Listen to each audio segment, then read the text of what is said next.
All right, let's talk about something that every trader has to figure out every single day, building a daily bias. It's basically their working theory on which way the market might be headed. You look at a chart, it's zipping up and down. How does anyone actually decide, okay, now is the time to buy, or now is the time to sell? Is it just a lucky guess, a gut feeling, or is there something more to it? Well, here's the secret. The best traders stop trying to be fortune tellers. Instead, they start thinking like a detective. See, your job isn't to predict the future. It's to gather clues, build a solid theory, and know exactly what piece of evidence will prove you right or, just as importantly, prove you wrong. So let's walk through the case together. Every good investigation starts with the big picture, right? A detective gathers intelligence from all kinds of sources before they even get to the crime scene. For a trader, this means looking at three key things first. First up are the fundamentals. Think of these as the deep underlying motives that are driving the market. We're talking about the big stuff, like interest rate decisions from the Fed or major economic reports. They're kind of like the laws of physics in our case. They move slow, but they're incredibly powerful and they set the whole scene. But then you get the surprise witnesses. These are the geopolitical events, the sudden headlines that could just burst onto the scene and change everything in a heartbeat. A sudden ceasefire announcement, for example, can cause a massive, immediate shift in market behavior that has nothing to do with the economic data. And this shows you the challenge perfectly. On one hand, you've got that slow, steady, fundamental story. The Fed's holding firm on interest rates. But on the other hand, you get this sudden news about a ceasefire that just throws a wrench in the works. A good detective and a good trader has to be able to weigh both of these things at the same time. And finally, you have to read the room. You have to check the market sentiment. What's the mood of the crowd like? What are the big fish, the major institutions doing? Are they generally buying, what we call being net long, or are they selling? The intel tells us that even though they're bullish long-term, that recent ceasefire news has made them a little bit cautious. So, after you gather all that intel, the fundamentals, the news, the sentiment, you put it all together, and you form your initial theory of the case. In this scenario, it all points to a bullish bias with about 72% confidence. This is our working theory. Now we have something to go on. Okay, so we have our theory. Now it's time to go to the crime scene itself, the price chart.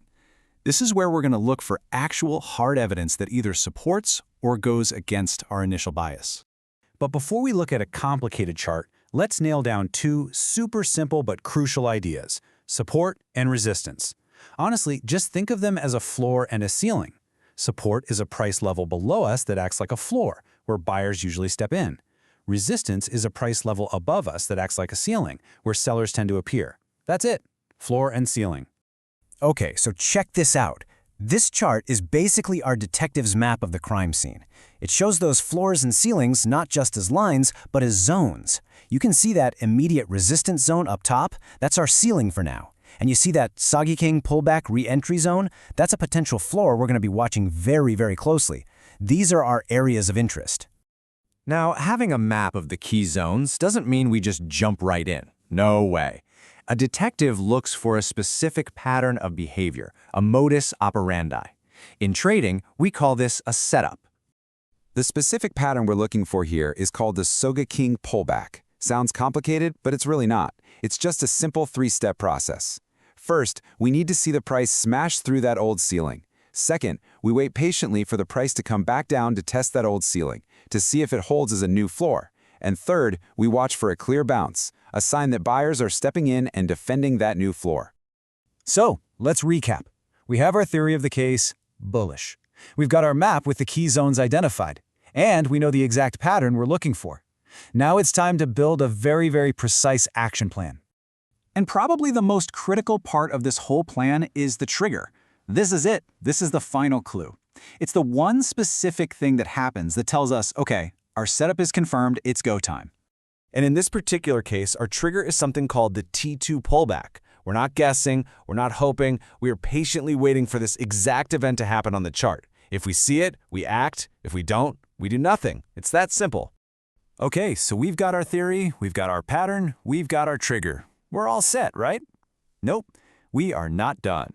The last step is, without a doubt, the most important one for any detective and for any trader.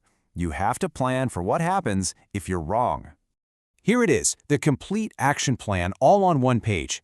It shows our bias, our trigger, even our profit targets. But I want you to ignore all that for a second. Look down. all the way to the bottom. See that section in red? That's your safety plan. That's the part that keeps you in the game. The word you need to burn into your brain is invalidation. This is you, as the detective, figuring out ahead of time what single piece of evidence would completely blow up your theory. It's your escape hatch. It's your line in the sand that says, I was wrong. And it has to be crystal clear. I mean, look at this quote from the source material. It's not a vague feeling. It's a specific price, $46.99. If a price candle closes below that number, the entire bullish case collapses. The point is, you know exactly when you're wrong, and you have a plan to get out immediately and safely. And that, really, is the biggest takeaway from all of this. Building a daily bias isn't about owning a crystal ball. It's about building a logical, step-by-step case, and, most importantly, having an unbreakable plan for what to do if the evidence goes against you. Because at the end of the day, that's what separates a professional from someone who's just guessing.